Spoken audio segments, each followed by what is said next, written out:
Hello everyone, आज के इस लेक्चर में डिस्कस करने जा रहे हैं आईआईटी जेम से रिलेटेड कुछ इंपॉर्टेंट पीवाईक्यूज।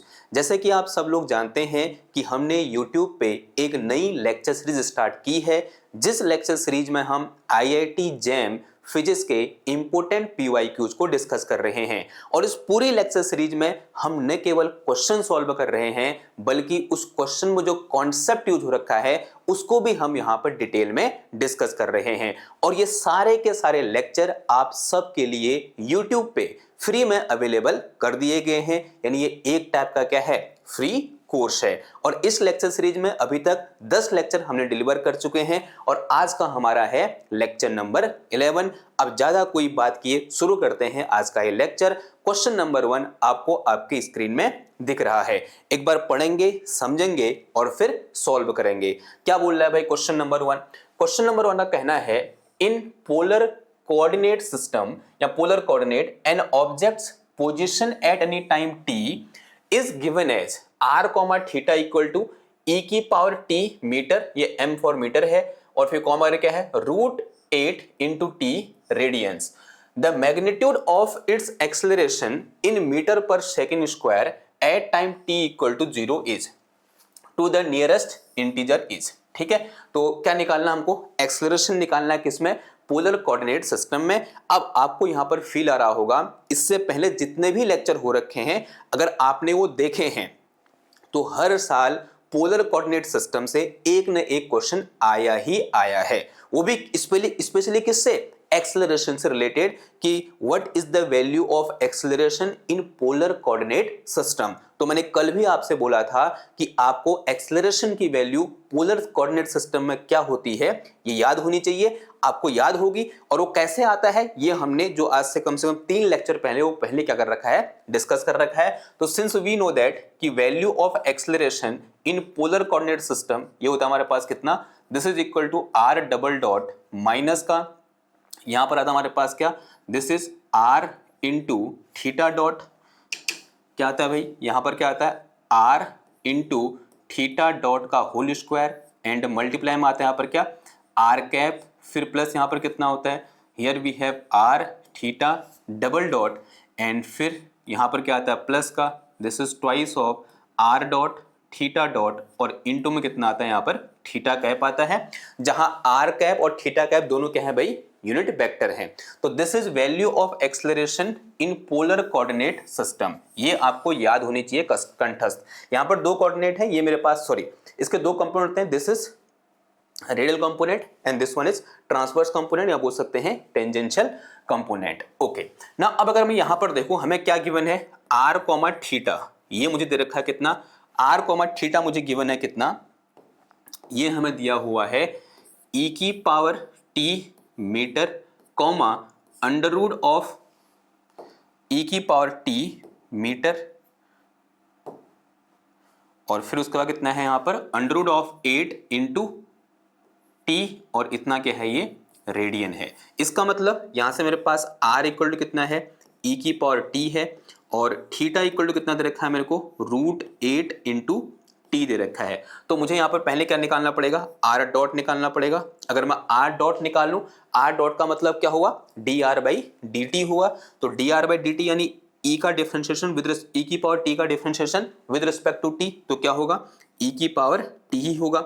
अगर मैं यहां से क्या निकालूं, r डबल डॉट निकालूं, तो this will be equal to e की पावर t ही रहेगा, यानी इस टर्म का एक और बार डेरिवेटिव करेंगे टाइम रिस्पेक्ट में तो वही आएगा, बिकॉज e की पावर t का differentiation with respect to t e की पावर t ही होता है ना। मुझे अब ये पूरी चीज कहां पर देखनी है, ये देखना है मुझे कहां पर, t इक्वल टू 0 पर। अगर मैं क्या निकालूं, r double dot at t equal to 0, then this will be equal to e की power 0 and this is equal to 1, ये कितना आ जाएगा, 1 आ जाएगा।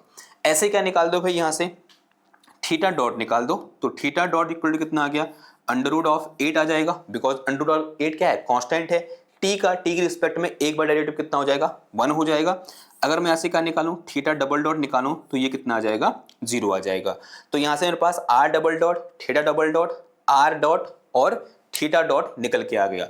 अगर मैं थोड़ा सा और इसको कैलकुलेशन करूं, अगर मैं r dot at time t equal to 0 निकालूं, तो this will be equal to e की power 0, again this will be equal to, यहाँ से देखो e की पावर 0 हो जाएगा और e की पावर 0 कितना होता है 1 होता है, यानी at time t equal to 0 जो r डॉट है उसकी वैल्यू भी कितनी है भाई 1 के बराबर है।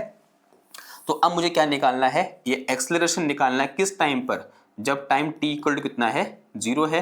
तो सिंपल हम क्या करेंगे, ये वैल्यू यहाँ से उठाकर इधर पुट कर देंगे। तो यहाँ से मेरे पास कितना आ गया देखो, ये मेरे पास r डबल डॉट, इसकी वैल्यू कितनी है भाई 1 है और बीच में साइन कैसा है माइनस है, और ये कितना है मेरे पास r आया। अब अगर मैं r निकालूं, r at time t equal to 0, r at time t equal to 0 तो e की पावर 0, अगेन ये कितना आ जाएगा e की पावर 0, तो दिस इज इक्वल टू 1। तो ये r at time t equal to 0 कितना है 1 है। Theta dot at time t equal to 0 कितना है मेरे पास √8 के बराबर है, और यहाँ पर उसका स्क्वायर है तो कितना आ जाएगा ये √8 का होल स्क्वायर, और यहाँ कितना आ गया ये r कैप आ गया। तो यहाँ ये कितना आ गया भाई r कैप आ गया, कितना आ गया यहाँ पर r कैप आ गया। और फिर क्या है मेरे पास यहाँ पर प्लस का साइन है ब्रैकेट, ये मेरे पास क्या है इधर r है, r कहाँ पर टाइम t इक्वल टू 0 पर, जिसकी वैल्यू कितनी है मेरे पास 1 है भाई। और फिर थीटा डबल डॉट कितना है मेरे पास 0 है, तो 1 इंटू 0 हो गया ये, फिर प्लस कितना आ जाएगा ये ट्वाइस आ जाएगा। अगर मैं यहाँ से r डॉट निकालूं तो r dot at time t equal to 0 पर कितना है मेरे पास 1 के बराबर है, तो इंटू में 1 आ जाएगा। थीटा डॉट कितना है मेरे पास √8 के बराबर है, तो यहाँ कितना आ गया भाई √8 आ गया, एंड दिस ब्रैकेट क्लोज, ये मेरे पास कितना हो गया यहाँ थीटा कैप हो गया। तो acceleration at time t equal to 0, ये कितना आ जाएगा भाई, ये आ जाएगा मेरे पास कितना 1 माइनस का, ये कितना बचा इधर पर 8 बच गया, कितना आ गया भाई 1 माइनस का 8, और यहाँ कितना आ गया ये r कैप आ गया, एंड प्लस का ये तो 0 हो जाएगा, ये कितना बचा ट्वाइस √8 इंटू थीटा कैप, ऐसा कुछ आया। नाउ मुझे निकालना क्या है इसका मैग्नीट्यूड, अगर मैं a का मैग्नीट्यूड निकालूंगा तो कितना आ जाएगा ये ये 7 हो जाएगा -7, तो दिस इज दिस वन -7 का होल स्क्वायर, एंड प्लस का ये कितना आ गया 2 √8 का होल स्क्वायर, ऐसा कुछ आया। तो on solving it what we get, सही कर रहा हूं सब ना मैं, 1 माइनस, ठीक है, थीटा डॉट का whole square r dot theta dot, ठीक है। तो ये मेरे पास कितना का सस्ता 49 आ गया, 49 प्लस का ये कितना आ गया 4 आ गया, इनटू ये कितना आ गया भाई यहाँ पर 8 आ गया, ठीक है। सॉल्व करेंगे तो इसको मेरे पास कितना आ गया ये 49 एंड प्लस का 8 24 8 चौको 32, ऐसा कुछ आया। तो this will be equal to √9 के बाद 10 11 के 1 हंस लगो 1, 9 के बाद 10 11 के 1 हंस लगो 1, और 4 और 4 8, कितना आ गया ये √81, तो आंसर कितना आ गया भाई 9 आ गया, तो 9 मीटर पर सेकंड स्क्वायर, तो दिस इज आवर आंसर। तो ये क्या हो जाएगा हमारा आंसर हो जाएगा, ठीक है, सही किया मैंने। 9 के बाद 10 11 के 1 हंस लगो 1, 4 और 4 8 हो गया, बिकॉज 7 3 9 सॉरी 4 और 3 7, 7 और 1 8, √81 यानी कितना आ गया 9 मीटर पर सेकंड स्क्वायर, तो आंसर कितना आ गया भाई 9 आ गया, ठीक है। तो ये क्या हो गया हमारा क्वेश्चन नंबर 1 हो गया आज का। अगेन आपको समझ लेना चाहिए कि भाई पोलर कोऑर्डिनेट सिस्टम में एक्सेलरेशन की वैल्यू ये होती है। अगर कभी कभी क्वेश्चन ऐसे पूछ सकता है कि उसका रेडियल कंपोनेंट का मैग्नीट्यूड कितना होगा, तो भाई ये निकालना है आपको। अगर पूछे ट्रांसवर्स की बात करें तो आपको ये निकालना है, तो इतनी बात आपको समझ में आनी चाहिए। आइए अगले क्वेश्चन की ओर बढ़े, तो अगले क्वेश्चन की ओर बढ़ते हैं। क्वेश्चन नंबर 2 आपकी स्क्रीन में आपको दिख रहा है, क्या बोल रहा है क्वेश्चन नंबर 2 देखो। A homogeneous semi circular plate of radius r equal to 3 metre is shown in the figure, figure नहीं दिया है तो हम बना देंगे यहाँ पर। तो इस तरह से मेरे पास क्या दिया हुआ है, एक फिगर दिया हुआ है यूं करके, कुछ ऐसा है। एक सेमी सर्कुलर रिंग है, ये मेरे पास का सेंटर है, और ये रेडियस यहाँ से आगे कितनी दे रखी है हमको 3 मीटर, ये गिवन है। इसको मान लो ये x एक्सिस है, और इसे हमने क्या मान लिया भाई, ये हमारी क्या है यहाँ पर y एक्सिस है, ठीक है। और ये कैसी है, होमोजीनियस है, यानी सब जगह सेम है, यानी इसका मास डिस्ट्रीब्यूशन क्या होगा, कांस्टेंट होगा। The distance of centre of mass of the plate in metre from point O, इस पॉइंट ओ से जो सेंटर ऑफ मास होगा उसकी पोजीशन क्या होगी हमें बताना है। तो एक बात हमको पता है कि सेंटर ऑफ मास की पोजीशन कहां पर होगी, अलोंग वाई एक्सेस होगी, कहीं इस पॉइंट पर, यानी मुझे वाई की वैल्यू निकालनी है। तो वाई की वैल्यू कैसे निकालेंगे, तो वाई इज इक्वल टू क्या आ जाएगा मेरे पास, integration y into d m, और डिवाइड में कितना आ जाएगा, इंटीग्रेशन ऑफ डी एम आ जाएगा। ये क्या होता है, फॉर्मूला होता है किसके, वाई कोऑर्डिनेट का, जब मेरे पास जो मास डिस्ट्रीब्यूशन हो वो कंटिन्यूअस मास डिस्ट्रीब्यूशन हो। अब ये कैलकुलेशन हमने इस लेक्चर सीरीज में पहले भी की हुई है, और जो लेक्चर हमने पढ़े हुए हैं वहां पर भी हमने इसके लिए कैलकुलेशन किया हुआ है। अगर आप क्लासिकल मैकेनिक्स वाले लेक्चर सीरीज में जाते हैं तो वहां पर भैया ये y की वैल्यू क्या होगी ये हमने कैलकुलेट किया हुआ है। तो यहां पर हमको डायरेक्ट क्या होना, डेटा पता होना चाहिए। तो ये y इक्वल टू यहाँ बोलते हैं पोजीशन ऑफ सेंटर ऑफ मास, क्या होती है इसके लिए, ये होता है मेरे पास कितना, ये आएगा हमारे पास y इज इक्वल टू आता है हमारे पास कितना, 4r अपॉन 3 पाई के बराबर। कितना आता है, y is equal to 4r upon 3 pi के बराबर। अगर मैं coordinate of centre of mass निकालूंगा तो कितना आ जाएगा, ये 0,4r, 3 पाई, और कॉमा में कितना आ गया, 0 आ गया। तो these are coordinate of centre of mass. अब मुझे यहां पर r इक्वल टू कुछ गिवन है, r इक्वल टू कितना दे रखा है मुझे, r इक्वल टू यहां पर दे रखा है कितना, r इक्वल टू मुझे दे रखा है, अगर मैं देखूं ध्यान से, मुझे दे रखा है r equal to 3 metre. r equal to 3 metre, तो r की जगह 3 पुट कर देंगे यहाँ से, तो y इज इक्वल टू कितना आ जाएगा यहाँ से, 4 अपॉन पाई आ जाएगा, बिकॉज एक 3 ऊपर से आएगा, एक 3 नीचे से आएगा, और वो कैंसिल हो जाएगा। ठीक है, यानी मैं क्या कहना चाह रहा हूँ समझना जरा, ये मेरे पास हो जाएगा कितना, y is equal to 4 into 3 upon में कितना आ गया, 3 इंटू पाई आ गया, 3 से 3 उड़ा दो, तो यहाँ से मेरे पास y इज इक्वल टू कितना आ गया, 4 अपॉन पाई आ गया। अब 4 अपॉन पाई को आप सॉल्व कर लोगे, वही क्या हो जाएगा हमारा आंसर हो जाएगा। सॉल्व करेंगे तो कितना आ जाएगा, ये 4 अपॉन 22/7 आ जाएगा। तो दिस इज इक्वल टू 4 गुणा 7/22 हो गया, और 7 चौको कितना होता है, 28 होता है, और डिवाइड में कितना आ गया, 22 आ गया। तो 22 भागा 28, या उससे पहले काट दो, 11 दूना 22, 14 दूना 28 आ गया ये, तो कितना आ गया ये 14/11 आ गया। सॉल्व करोगे तो कितना आ जाएगा, 14/11, इसमें कैलकुलेटर होता है यूज कर लें, 14/11,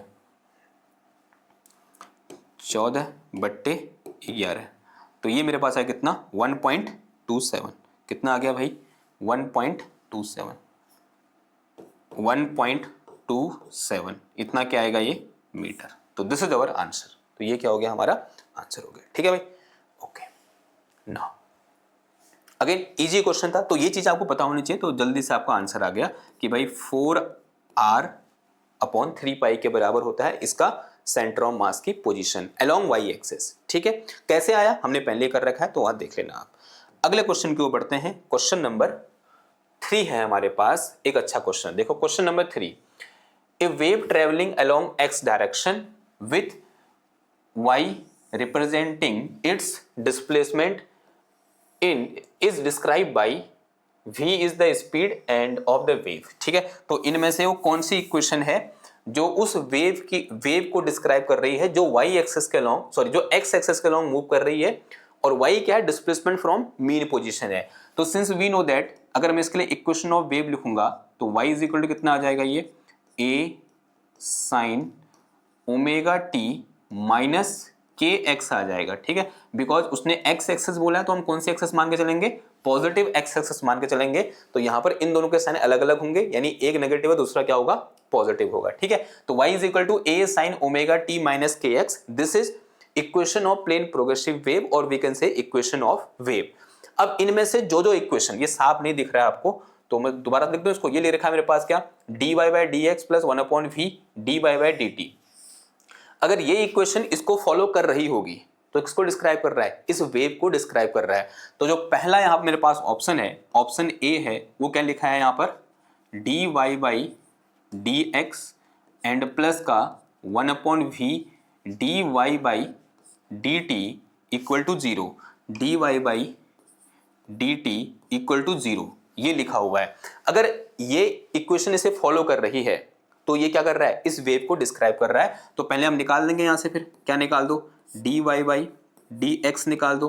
तो तो d y by d x निकालूंगा तो कितना आ जाएगा ये ए साइन का integration with respect to x, तो कितना आ जाएगा ये कॉस ओमेगा टी माइनस के एक्स आ गया, और इनटू में कितना आ जाएगा, देखो इसका होगा पूरे का, जब इस पूरे का होगा तो ओमेगा टी का तो जीरो हो जाएगा बिकॉज एक्स के रिस्पेक्ट में डिफरेंशिएशन है, माइनस के एक्स का कितना हो जाएगा माइनस के हो जाएगा। तो यहाँ से मेरे पास d y by d x equal to कितना आ गया माइनस का ए k cos omega t minus का के एक्स आ गया। ये क्या निकला मेरा d y by d x निकाला। अब ऐसे अगर मैं क्या निकालूं भाई d y by d t निकालूं, अगर मैं ऐसे क्या निकाल दूं यहाँ पर d y by d t निकाल दूं, तो d y by d t क्या हो जाएगा, देखो जरा इसी को हमको टाइम टी के रिस्पेक्ट में डिफरेंशिएट करना है, तो कितना आ जाएगा ये again A cos omega t minus के एक्स, इतना तो सेम रहा। अब किसका होगा इस पूरे का अंदर वाले का, देखो इसका तो जीरो हो जाएगा तो इसका कितना हो जाएगा ओमेगा बचा, तो यहां से मेरे पास d y upon d t equal to कितना आ गया, ये आया मेरे पास कितना ए ओमेगा कॉस और इनटू में कितना आ गया ये ओमेगा टी माइनस के एक्स, ऐसा कुछ निकल के आया। तो इसे कुछ इक्वेशन नंबर 1 इक्वेशन या कुछ नहीं बोल तो चलेगा, ऐसे क्या कर दो इसको ब्रैकेट के अंदर रख दो और इसको भी इस तरह से ब्रैकेट के अंदर रख दो। अब इन दोनों की वैल्यू यहाँ उठाओ, क्या जीरो आंसर आ रहा है चेक कर लो एक बार। तो अगर चेक करेंगे तो ये मेरे पास क्या है d y by d x है, तो d y by d x की वैल्यू कितनी है माइनस का ए k and this one is cos omega t minus का के एक्स, और फिर यहाँ मेरे पास कितना है प्लस का यहाँ पर 1 अपॉन वी है, और फिर किसकी वैल्यू है d y by d t की वैल्यू कितनी निकल के आए यहाँ से मेरे पास a omega cos omega t minus का के एक्स, ऐसा कुछ मुझे गिवन है। क्या ये जीरो हो रहा है, कट पुट रहा है कुछ यहाँ पर, यहां मेरे पास क्या है के है, यहां मेरे पास क्या है ओमेगा अपॉन वी है। देखो एक फॉर्मूला हमने पढ़ा हुआ है v इज इक्वल टू क्या होता है ओमेगा अपॉन के होता है, तो k इक्वल टू कितना आ जाएगा यहाँ से ओमेगा अपॉन वी आ जाएगा। यानी ये टर्म यहाँ पर यहाँ से लेकर यहाँ तक ये जो टर्म है ना इतना, ये किसके बराबर है भाई k के बराबर है। यानी ये क्या निकल के आया मेरे पास this is equal to minus का ए k cos this one is omega t minus का के एक्स एंड प्लस का this one is again a k and this is cos omega t minus का के एक्स। यानी भाई ये तो zero हो जा रहा है, ये इससे कट गया तो कितना आ गया ये answer will B equal to zero. यानी ये जो इक्वेशन है कौन सी वाली, ये जो मेरे पास इक्वेशन ऑफ वेव मैंने यहाँ पर लिखी है ये इसको सेटिस्फाई कर रही है, यानी एक इसको दिखा रहा है वेव को डिस्क्राइब कर रहा है, तो ऑप्शन ए क्या हो जाएगा मेरा करेक्ट हो जाएगा। अब मेरे पास क्या है ऑप्शन नंबर बी है, मुझे पता है दिख नहीं रहा आपको, तो ऑप्शन नंबर बी अगर मैं यहाँ पर लिखूं तो जो ऑप्शन बी है मेरा वो क्या है, तो जो ऑप्शन बी है मेरा वो कुछ ऐसा है, ऑप्शन बी कुछ ऐसा है कि d y by d x and minus का 1 upon v d y by d t equal to zero. Just क्या चेंज है इसमें, यहाँ प्लस है यहाँ माइनस है, जैसे ही यहाँ माइनस आएगा दोनों माइनस के हो जाएंगे तब ये जीरो आंसर नहीं देगा, यानी ये ऑप्शन क्या होगा हमारा गलत होगा, यानी ये इस इक्वेशन को सेटिस्फाई नहीं करेगा। अब मेरे पास दो और ऑप्शन है यहाँ पर, एक ऑप्शन सी है एक ऑप्शन डी है, मैं दोनों लिख रहा हूँ यहाँ पर। एक मेरे पास क्या है ऑप्शन नंबर सी है, एक मेरे पास क्या है भाई यहाँ पर ऑप्शन नंबर सी है। ऑप्शन सी क्या है मेरा ध्यान से देखेंगे, ऑप्शन सी है मेरे पास d square Y upon d x square फिर प्लस का 1 upon we square D square Y upon में कितना आ जाएगा डी टी स्क्वायर आया, this is equal to zero. और जो ऑप्शन डी है वो मुझे क्या गिवन है, जो ऑप्शन डी मुझे यहाँ पर गिवन है वो गिवन है क्या D square Y over D x square minus का 1 upon we square D square Y upon में कितना आ गया D T square, this is equal to zero. ये दोनों इक्वेशन जानी पहचानी है और आप सबको पता है कि ये इक्वेशन किसको फॉलो करती है, इस डी वाले को फॉलो करती है। ठीक है, देखो इन दोनों में हमको क्या करना पड़ा, ए और बी में हमें देखना पड़ा किसको फॉलो करेगी किसको नहीं फॉलो करेगी। लेकिन डी वाले में हमको कोई शंका नहीं, डी को सीधे सीधे फॉलो करती है, हमने पढ़ा हुआ है। जब हमने वेव पढ़ा था तो वहां पर हमने देखा था कि ये इक्वेशन किसको सेटिस्फाई करती है, इस चीज को सेटिस्फाई करती है। ठीक है, तो ये ऑप्शन क्या हो जाएगा मेरा गलत और डी क्या है हमारा सही है। इसका मतलब A and D both are correct answer. तो ए एंड डी दोनों, सॉरी ए एंड डी दोनों क्या है हमारे करेक्ट हैं।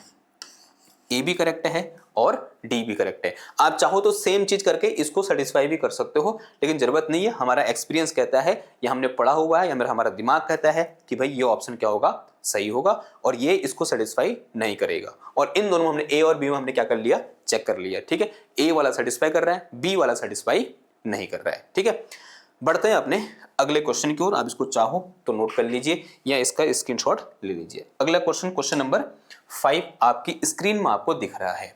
अगेन एक अच्छा क्वेश्चन है। क्या बोल रहा है, ए rectangular pulse of width 0.5 centimetre. अब यहां पर ये जो डायग्राम है ना थोड़ा सा धुंधला हो गया, आई थिंक वहां पर तो सही आ रहा था, लेकिन जब मैंने पीपीटी को इस पर डाला तो इसने क्या कर दिया, इस तरह से इसको ब्लर कर दिया। तो इसको बना रहा हूं आपको, क्या बोलना है यहाँ पर, इस तरह से एक स्ट्रिंग है, ये स्ट्रिंग है और इस स्ट्रिंग में यहां पर एक पल्स है। ये यहां पर इस स्ट्रिंग में एक पल्स है, इस तरह से, कैसे, कुछ इस तरह से, ये एक पल्स है, ये यूं करके, ये क्या है, एक पल्स है। थोड़ा इसको डार्क कर रहे हैं, बड़ा कर रहे हैं। ये एक स्ट्रिंग है और इस स्ट्रिंग में इस तरह से एक पल्स है, यहां से लेकर यहां तक एक स्ट्रिंग है। इस स्ट्रिंग का जो मैं आपको दिखा रहा हूं, इसका जो मास पर यूनिट लेंथ है वो कितना है, μ1 है और इसकी जो विड्थ है यहां से यहां तक इस पल्स की, वो मेरे पास कितना है, 0.5 सेंटीमीटर के बराबर है। ठीक है, दोबारा पढ़ो। A rectangular pulse of width 0.5 centimetre is travelling to the right on the टॉन्ट स्ट्रिंग, टॉन्ट मतलब खींची हुई, as shown in the figure that has mass per unit length is μ1। इसकी मास पर यूनिट लेंथ कितना है, μ1 है। The string is attached to another taunt string shown in the dash dash line। ये जो मेरे पास डेड लाइन दिखा रहा है यूं करके, ये एक दूसरी स्ट्रिंग है, ये डेड डैश लाइन वाली मेरे पास एक दूसरी स्ट्रिंग है, जिस स्ट्रिंग का मास पर यूनिट लेंथ कितना है, μ2 है। यानी इसको अगर वेव के टर्म में समझे तो एक मीडियम ये है और एक मीडियम ये है, जिसके लिए मास पर यूनिट लेंथ कितना है मेरे पास, μ2 है। If the tension in the both string is same, इसमें भी टेंशन कितना बोल दिया, T बोल दिया, इससे भी टेंशन कितना बोल दिया, T बोल दिया। ठीक है, and the transmitted pulse has 0.7 centimetre and the transmitted pulse has width 0.7 centimetre. Okay, जो मेरे पास ट्रांसमिटेड पल्स है, यानी जब ये पल्स यहां पहुंचेगी, इस वाले स्ट्रिंग में पहुंचेगी, तब उसकी जो विड्थ है यहां कितनी है, 0.5, तो यहां कितनी हो गई है, 0.7। द रेशियो μ1 अपॉन μ2 इज, ये जो रेशियो है μ1 और μ2 का, ये कितना होगा ये हमें बताना है। जब ये पल्स इस स्ट्रिंग में थी, जो ऐसे सॉलिड से दिखा रहे कि जब इस स्ट्रिंग में थी उसकी विड्थ कितनी है, 0.5, और जब सेम स्ट्रिंग सेम पल्स कहां पहुंची भाई, इस डैश वाले में पहुंची, यानी डैश वाली स्ट्रिंग में पहुंची, तब कहानी कुछ ऐसे होगी। ये मेरे पास डैश वाली चीज है, अरे अरे अरे हाँ, ये मेरे पास क्या, इस तरह से डैश वाली स्ट्रिंग है, यहां मेरे पास जो पल्स है वो ऐसे कुछ दिख रही है यूं करके हमको, और ये जो मेरे पास यहां से यहां तक इसकी विड्थ है वो कितनी है भाई, 0.7 सेंटीमीटर है। ठीक है, और दोनों स्ट्रिंग में टेंशन क्या है, सेम है। एक चीज ऐसी है जो चेंज नहीं हुई होगी, बताओ भाई, जब भी कोई एक वेव एक मीडियम से दूसरे मीडियम में जाती है तो वो कौन सी चीज है जो चेंज नहीं होती है, तो आंसर बड़ा सिंपल है भाई, वो चीज होती है क्या, फ्रीक्वेंसी। अगर मैं ये बोलूं यहां फ्रीक्वेंसी म्यू है, तो यहां भी फ्रीक्वेंसी कितनी होगी भाई, म्यू होगी। ठीक है, लेकिन स्पीड क्या हो जाएगी, चेंज हो जाएगी। मान लो इसकी स्पीड इस मीडियम में कितनी है, v1 है, और इस मीडियम में स्पीड कितनी है, v2 है। हमने क्या मान लिया, जब इस स्ट्रिंग में स्पीड कितनी है उसकी v1, जो दूसरी स्ट्रिंग है उसमें उसकी स्पीड कितनी है भाई, v2 के बराबर है। अगर ऐसा है तो हम जानते हैं जो v1 होगा किसके बराबर होगा, under root of t upon μ1 के बराबर होगा। ठीक है, ये हमने फॉर्मूला पढ़ा हुआ है। अगर मैं यहां से क्या निकालूं, v2 निकालूं तो V2 will B equal to under root of T upon mu 2 के बराबर होगा। ठीक है, ये बात समझ में आ रही है आपको? ओके, इतनी बात समझ में आ रही। अब हमने एक रिलेशन पढ़ा है किसके बीच? फ्रीक्वेंसी, स्पीड और वेवलेंथ के बीच। तो since we know that wavelength lambda equal to क्या होता है मेरे पास? स्पीड इनटू टाइम पीरियड, या बोल सकते हैं v equal to speed equal to क्या होता है? Wavelength divided by time period, या स्पीड इक्वल टू क्या हो जाएगा? Wavelength into frequency. और अगर मैं यहां से क्या निकालूं? v1 निकालूं। अगर मैं v1 निकालूं तो v1 will B equal to lambda 1 into nu, और अगर मैं v2 निकालूंगा तो v2 will B equal to कितना आ जाएगा? लैम्डा 2 इंटू न्यू आ जाएगा। ठीक है, और लैम्डा 1 की वैल्यू यहां कितनी होगी? 0.5 सेंटीमीटर। लैम्डा 2 की वैल्यू कितनी होगी? 0.7 सेंटीमीटर, बिकॉज जो पल्स विड्थ है वो किसके बराबर होती है? वेवलेंथ के बराबर होती है। ठीक है, नाउ तो आप निकाल दो फिर रेशियो इन दोनों का। अगर मैं यहां से V1 और V2 का रेशियो निकालूं, क्या करूं? V1 और V2 का रेशियो निकाल दूं तो कैसे हो जाएगा ये? देखो भाई, ये मेरे पास V1 है, ये V2 है, दोनों का रेशियो निकालो। V1 अपॉन V2 निकाल दो, या V2 अपॉन V1 निकाल दो, थोड़ा सा कैलकुलेशन इजी हो जाएगी। क्या निकाल दो? V2 अपॉन V1 निकाल दो। तो V2 की वैल्यू कितनी है भाई मेरे पास? ये है under root of T upon mu 2 के बराबर, अपॉन V1 की वैल्यू कितनी है? Under root of T upon mu 1 के बराबर। देखो यहाँ इस T से T कट गया, तो ये मेरे पास कितना आ गया? Under root of mu 1 upon कितना आ गया? म्यू 2 आ गया। ठीक है, और मुझे यही तो निकालना है। तो अगर मैं यहाँ से क्या निकालूं? म्यू 1 अपॉन म्यू 2 निकालूं। क्या निकालूं? म्यू 1 अपॉन म्यू 2 निकालूं, तो ये रूट है जाके स्क्वायर हो जाएगा, तो ये कितना आ गया? V2 अपॉन V1 का स्क्वायर आ गया। क्या आ गया? V2 अपॉन V1 का स्क्वायर। अब V2 V1 दोनों की वैल्यू रखिए मेरे पास। यहाँ V2 कितना है मेरे पास? लैम्डा 2 इंटू न्यू, और V1 कितना है? लैम्डा 1 इंटू न्यू, इस पूरे का होल स्क्वायर। तो यहाँ से मेरे पास न्यू 1 अपॉन न्यू 2, देखो इससे ये कैंसिल हो गया, म्यू से म्यू कैंसिल हो गया, तो ये मेरे पास कितना आ गया? लैम्डा 2 अपॉन लैम्डा 1 का होल स्क्वायर। ठीक है, तो ये nu 1 upon nu 2 equal to lambda 2 की वैल्यू कितनी दे रखी है? देख भाई, लैम्डा 2 है 0.7, कितना है भाई? 0.7। जो मेरे पास विड्थ होती है पल्स की वही लैम्डा के बराबर होती है, और यहाँ कितना है मेरे पास? 0.5 लैम्डा 1, और इसका क्या हो जाएगा? होल स्क्वायर, इससे ये चला गया, तो ये मेरे पास है कितना? 7/5 और इसका होल स्क्वायर। तो 7/5 का होल स्क्वायर कितना होता है? 7/5 का होल स्क्वायर 7/5 कितना आ गया भाई? 1.4 आ गया, और इंटू 1.4 कर देंगे, सॉरी इंटू 1.4, तो 1.96 आंसर आ जाएगा। तो कितना आ रहा है भाई? 1.96। तो this is our answer, 1.96 is our answer. ठीक है, तो यहां लिखना था राउंड ऑफ टू 2 डेसिमल, तो 1.96, तो दिस इज अवर आंसर। ठीक है, आसान क्वेश्चन था भाई। ये फॉर्मूले आपको पता होने चाहिए। क्या? Speed of wave in string. ठीक है, ये हमने पढ़ा हुआ है, आसान सा क्वेश्चन। बढ़ते हैं अपने आज के आखिरी क्वेश्चन की ओर, क्वेश्चन नंबर 5, जो कि आपकी स्क्रीन में आपको दिख रहा है। अगेन एक अच्छा क्वेश्चन है, समझना जरा। A tank placed on the ground, ground पर रखा हुआ है, is filled with a water up to height h। ठीक है, up to height h, a small hole is made at a height h1 such that कि this h1 is less than h, the water jet emerges from the hole, strike the ground at a horizontal distance d as shown schematically in the figure. Which of the following statement is correct? g is the acceleration due to gravity। ठीक है, तो ऐसा question class 11th में पढ़ा था हमने, Bernoulli theorem का एक एप्लीकेशन है ये। तो इस तरह से मेरे पास क्या है? एक टैंक है, इस टैंक में यहां तक पानी भरा हुआ है भैया। ठीक है, अच्छी बात है, भरा हुआ है। तो दोबारा बनाने वाला डायग्राम, तो ये मेरे पास इस तरह से एक टैंक है। ठीक, और इसमें यहाँ तक कुछ भरा हुआ है, वाटर लिक्विड आप कुछ भी कह सकते हो, भर दो भाई यूँ करके, ठीक है। ये जो हाइट है इसकी, इस लिक्विड की, वो कितनी है, h के बराबर उसने बोल दी, ये भी अच्छी बात होगी। फिर यहाँ पर क्या है, एक इस तरह से एक छोटा सा छेद बना रखा, ओरिफिक पे कहते हैं इसको, यहाँ छोटा सा क्या बना दिया, छेद बना दिया। इस छेद से वाटर इस तरह से बाहर को आ रहा है, और यहाँ कहाँ गिर रहा है वो, यहाँ पर, यहाँ से लेकर यहाँ तक d डिस्टेंस पर गिर रहा है। कितने डिस्टेंस पर गिर रहा है भाई, d डिस्टेंस पर ये वाटर यहाँ पर गिर रहा है। तो इनमें से कौन सा स्टेटमेंट सही है ये बताना है। और ये हाइट कितनी दे रखी है, यहाँ से यहाँ तक h1 दे रखी है, ये भी हमें गिवन है। पहला स्टेटमेंट क्या है, velocity at h1 is √2gh1, यानी यहां से जो पानी निकल रहा होगा यूं करके, उसकी वेलोसिटी कितनी होगी यहां बताना है। देखो सिंपल सा थ्योरम होती है, टॉर्शली थ्योरम होती है, शायद नाम से ही बोल रहा हूं मैं।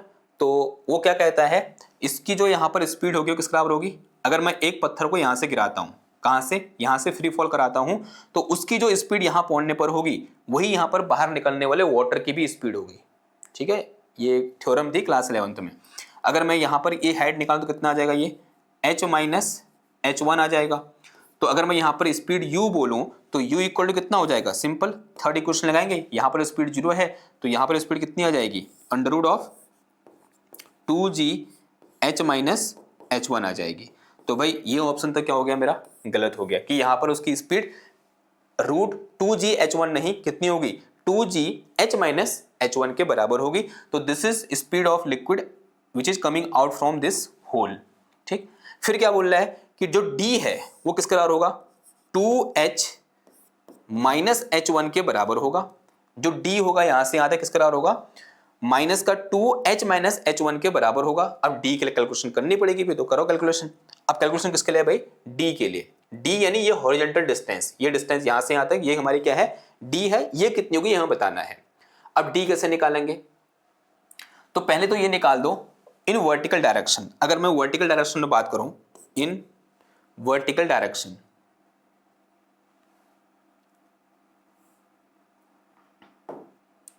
In vertical direction, in vertical direction, तो वर्टिकल डायरेक्शन में क्या होगा हमारे पास, देखो वर्टिकल डायरेक्शन में इनिशियल वेलोसिटी कितनी है, 0 है। ये इस u की बात नहीं हो रही, initial velocity in vertical direction कितनी है, 0 है। एक्सेलरेशन a इक्वल टू कितना है, माइनस g के बराबर है। जो हाइट है वो कितनी है भाई मेरे पास, यहाँ h1 के बराबर है, कैपिटल H बोल दो इसको। जो हाइट है वो किसके बराबर है भाई, h1 के बराबर है। फॉर्मूला क्या होता है हमारे पास, h equal to ut plus का half of at square. h कितना है मेरे पास, h1 है, u कितना है, 0 है, और प्लस कितना आ जाएगा, अगर मैग्नीट्यूड रखोगे यहाँ पर, क्योंकि यहाँ सब मैग्नीट्यूड रखा है, तो 1/2 इंटू कितना आ जाएगा, ये gt स्क्वायर आ गया। अगर मैं यहाँ पर क्या निकालूं, t निकालूं तो कितना आ जाएगा, ये √2h1 अपॉन g आ गया। तो इस पानी को नीचे गिरने में कितना टाइम लगा होगा, यानी वर्टिकल डायरेक्शन में h1 हाइट ट्रेवल करने में इस पानी को कितना टाइम लगा, √2h1 अपॉन g के बराबर टाइम लगा। तो बताओ भाई, in this direction, in horizontal direction, in horizontal direction, in horizontal direction, तो हॉरिजॉन्टल डायरेक्शन में अगर मैं d निकालूं, क्या कोई एक्सेलरेशन हॉरिजॉन्टल डायरेक्शन में नहीं है, तो सिंपल d इक्वल टू कितना आ जाएगा, initial velocity into time. Initial velocity कितनी है इस डायरेक्शन में, इसके बराबर है, यानी under root of this one is 2gh minus का h1 इंटू टी की वैल्यू कितनी है भाई, अभी मैंने निकाला, इधर पर रखा हुआ है, यह मेरे पास under root of twice of h1 upon g के बराबर। थोड़ा बहुत सॉल्व करो इसको, तो यहाँ से मेरे पास जो d है वो कितना आ गया, d इक्वल टू आ गया मेरे पास कितना, ये पूरा रूट के अंदर आ जाएगा। तो अंडर रूट के अंदर देखो g से ये g कैंसिल हो जाएगा, तो this is 4h1 into h minus h1, h minus का h1, 4 बाहर आ गया तो कितना बचा, बाहर आ गए 2 हो गया ये, तो 2 अंडर रूट के अंदर कितना आ जाएगा, ये this one is h1 minus sorry h1 into h minus का h1, ये क्या निकला, d निकला। और d कितना होगा बोल रहा है, इतना होगा बोल रहा है, जो कि बिल्कुल गलत बात है भाई, इतना नहीं होगा। तो ऑप्शन बी क्या हो गया, गलत हो गया। ऑप्शन सी और डी देखो, d will be maximum at h equal to, ये बोल रहा है जो डी होगा मैक्सिमम होगा जब H1 इक्वल टू 2/3 के बराबर होगा। और तीसरा ऑप्शन बोल रहा है the maximum value of D is H, यानी जो डी मैक्स होगा वो एच के बराबर होगा, ये चौथा ऑप्शन है। ठीक है, तो अब अगेन मुझे किसके लिए कैलकुलेशन करनी पड़ेगी, अब मैक्सिमम वैल्यू ऑफ डी के लिए, यानी H1 की किस वैल्यू के लिए डी क्या होगा, मैक्सिमम होगा। जो हॉरिजॉन्टल रेंज है ये मैक्सिमम होगी H1 की किस वैल्यू के लिए। तो किसका क्वेश्चन हो गया, ये एप्लीकेशन ऑफ डिफरेंशियल इक्वेशन का क्वेश्चन हो गया। तो क्या करेंगे, एक बार इसको डिफरेंशिएट कर देंगे पहले। तो कितना हो जाएगा, करो डिफरेंशिएट करो।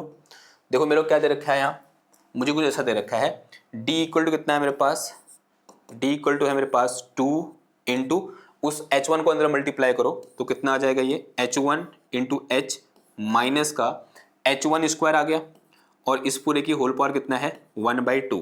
तो क्या निकाल दो यहाँ से, d differentiation of d with respect to H1, तो दिस विल बी इक्वल टू 2 तो ऐसे रहा, फिर इनटू ये कितना आ गया 1/2 आ गया, फिर ये अंदर वाली चीज ऐसे रही H1 इंटू एच माइनस का H1 स्क्वायर। अब किसका होगा, जो अंदर वाली चीज है उसका होगा, किसके रिस्पेक्ट में, H1 के रिस्पेक्ट में, H कांस्टेंट है तो H1 का कितना हो जाएगा 1, H ऐसे रहा, माइनस का कितना आ जाएगा ये 2H1 आ जाएगा, and this whole term will B equal to 0, क्योंकि मैक्सिमाइज करना है हमको फंक्शन को। तो अगर ये पूरा कितना हो जाएगा यहां जाके भाई 0 हो जाएगा, और सॉरी एक चीज और होगी, यहाँ इसकी पावर कितनी होगी माइनस का 1/2 भी होगी। ठीक है, इसकी पावर कितनी आएगी -1/2, तो पूरा टर्म यहाँ जाके 0 हो जाएगा। तो ये मेरे पास कितना बचा h माइनस का 2H1 इक्वल टू 0। तो यहाँ से मेरे पास H1 इक्वल टू कितना आया, h/2 आया, और h की एक वैल्यू यहाँ पर निकल के आ रही है, और इसी के लिए हमारे पास फंक्शन क्या होगा, मैक्सिमम होगा, यानी H1/2 के लिए। तो h equal to H1/2, h equal to H1/2 के लिए, h इक्वल टू H1/2 के लिए फंक्शन क्या होगा मेरा, मैक्सिमम होगा। और ये कितना बोल रहा है, h इक्वल टू 3h/2 के लिए, जो कि गलत बात है। तो ऑप्शन नंबर सी भी क्या होगा, गलत हो गया। अब क्या निकालना है, मैक्सिमम वैल्यू ऑफ h, अब maximum value of d, h maximum नहीं होगा क्या, h इक्वल टू H1/2 के लिए d की वैल्यू क्या होगी, मैक्सिमम होगी। For this value of H1, for this value of H1, h minus का 2H1 इक्वल टू 0, तो यहां से मेरे पास 2H1 इक्वल टू कितना आ गया, h आ गया, तो यहां से H1 इक्वल टू कितना आ गया, h/2 आ गया। अब ध्यान समझना, ठीक है, थोड़ा सा पढ़ते पढ़ोगे यहाँ पर समझो रहा, यहां से H1 इक्वल टू कितना आया, h/2 आया, यानी H1 इक्वल टू h/2 के लिए d की वैल्यू कैसी होगी, मैक्सिमम होगी। इसने ऑप्शन नंबर 3 में क्या बोला है कि H1 इक्वल टू 2h/3 के लिए d मैक्सिमम होगा, तो ऑप्शन नंबर 3 क्या हो गया मेरा, गलत हो गया। अब किसकी बात बारी है कि उस d की मैक्सिमम वैल्यू कितनी होगी, तो क्या करोगे, H1 इक्वल टू h/2 इस इक्वेशन में रख दोगे तो क्या निकल जाएगा, d मैक्स निकल जाएगा। तो अगर मैं यहां से क्या निकालूं, अब d मैक्स निकालूं तो d maximum will B equal to कितना आ जाएगा, 2 अंडर रूट ऑफ H1 की वैल्यू कितनी है, h/2 है, और इनटू h माइनस का h/2 आ गया है, तो this is 2 into under root of h/2 and h minus h/2, तो कितना आ जाएगा, h/2 आ जाएगा। तो ये मेरे पास कितना आ गया, सिंपल यहाँ h आ गया। ठीक है, तो d मैक्स की वैल्यू कितनी होगी, h के बराबर होगी, तो यहाँ से d मैक्स इक्वल टू कितना आ गया, h आ गया। तो भाई ऑप्शन नंबर डी मेरा क्या होगा, करेक्ट आंसर होगा। तो ऑप्शन डी इज करेक्ट। ठीक है, तो ये क्या थे आज के हमारे क्वेश्चन थे, आई होप आपको समझ में आए होंगे। तो 5 क्वेश्चन आज के इस लेक्चर हमने सॉल्व करे, और 5 के 5 क्वेश्चन क्या थे, इंपोर्टेंट थे, और जो प्रीवियस एग्जाम हो रखे हैं उनमें आए हुए थे। ठीक है, आपको इससे थोड़ा बहुत आइडिया होगा कि क्वेश्चन किस तरीके के पूछे जाते हैं और कौन कौन से टॉपिक इंपोर्टेंट हैं। इसलिए पीवाईक्यू क्या होते हैं, बहुत ज़्यादा इंपोर्टेंट होते हैं। हमने थ्योरी तो पहले ही पढ़ ली थी ना, तो फिर ये सब करने की जरूरत क्या है, क्योंकि यहीं से हमारा क्या होगा, सिलेक्शन होगा। क्योंकि थ्योरी तो सब पढ़ लेते हैं, लेकिन जो प्रैक्टिस करता है वही परफॉर्म भी कर पाता है। ठीक है, तो इसलिए इन क्वेश्चन की प्रैक्टिस करना आप सबके लिए बहुत जरूरी है। साथ ही साथ थ्योरी भी पढ़ते रहो, पहले लेक्चर देखो, थ्योरी पढ़ो, फिर इसको करो, तो आपके लिए ये फायदेमंद होगा। ठीक है, तो आज के इस लेक्चर में इतना ही। मैं मिलता हूँ आपसे नेक्स्ट क्लास में एक और नए टॉपिक के साथ। तो पहले थैंक यू, धन्यवाद, बाय बाय।